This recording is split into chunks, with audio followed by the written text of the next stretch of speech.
For when you look at your body, when you look at the world, it seems that you are engaged with everything, that you have no time for God.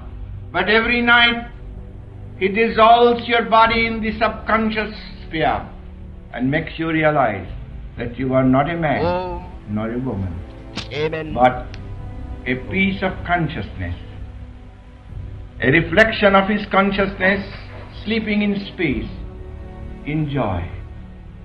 The drama of sleep gave me the greatest faith in joy. When anybody told me I am made in the image of God, I laughed. Because I couldn't see in this frail body the image of God. But Master said, in this subconscious mirror of sleep, you find that you are infinite. That every night you become the infinite.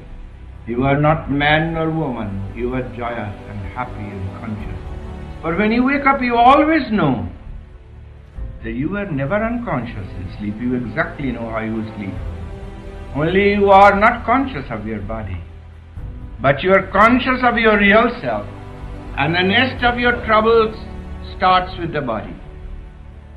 So all the gifts and kindness that you have given to me, I want to give this gift to you. Remember these two natures in you. The nature as a man, as a human being during the day, and the nature as God at night. As I often say, we are all gods at night, but we become devils during the day. And if we can be gods during the day, we are gods all the time. And this purpose of life must not be drowned in the various engagements with matter. We must remember, if God says, I have no time for you, and stops sticking in your heart, all your engagements have to be cancelled immediately. For one of the great sayings in India is, he is the cleverest who finds God. He is the cleverest who gives time to find God. He is the cleverest who finds that supreme happiness within. And he who can stand unshaken amidst the crash of breaking bars. He whose peace, the riches of peace, cannot be taken away by all the robbers of circumstances and trials. So in this spiritual family, you all remind me by your actions of one whom millions forget. And that's why they suffer. I remember one day I was in the movies. Movies has one fascination because I see the whole world as movies. I was in the booth and I saw the operator was reading a novel. And I saw this automatic machine was going on and the beam was causing on the screen a terrible horror picture. And I said, Lord, how is it? I have the whole show of the universe in front of me. You are this operator who is thinking of new plays, and your nature is throwing this beam in the sky. And I see the hero and the villain are nothing but pictures. Nobody is killed.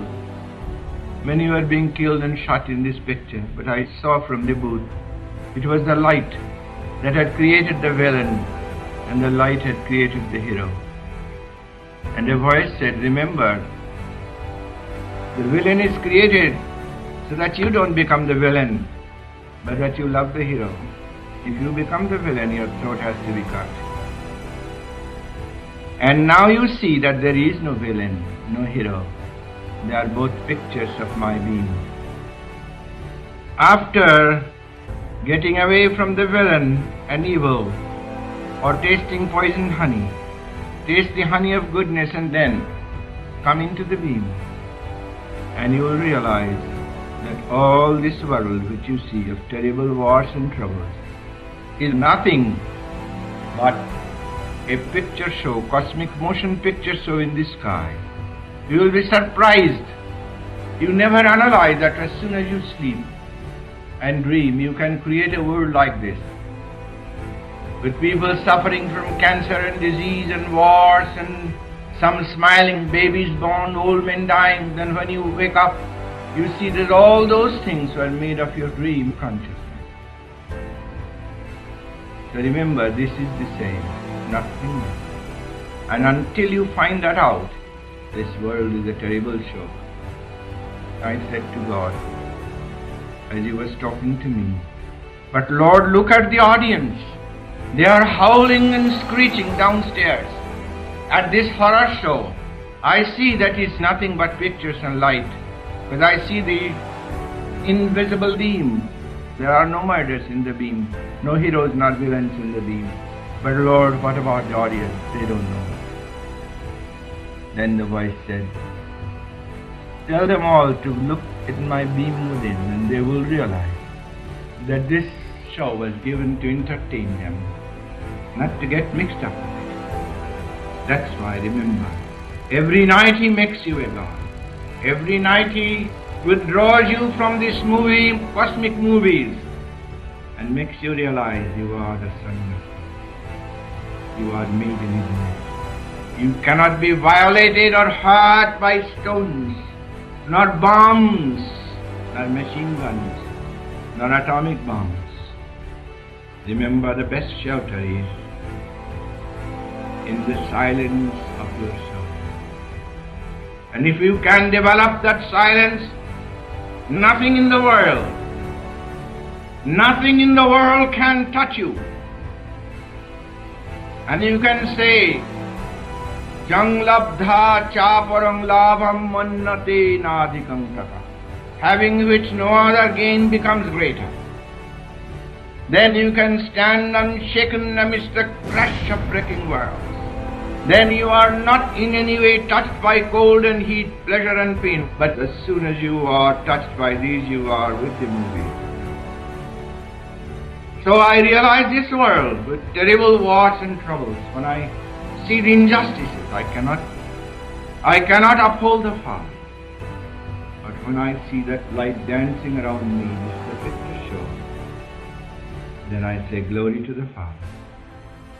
So remember, on one little piece of thought is the whole universe resting, and when the rub of that thought at night, the whole universe tumbles away.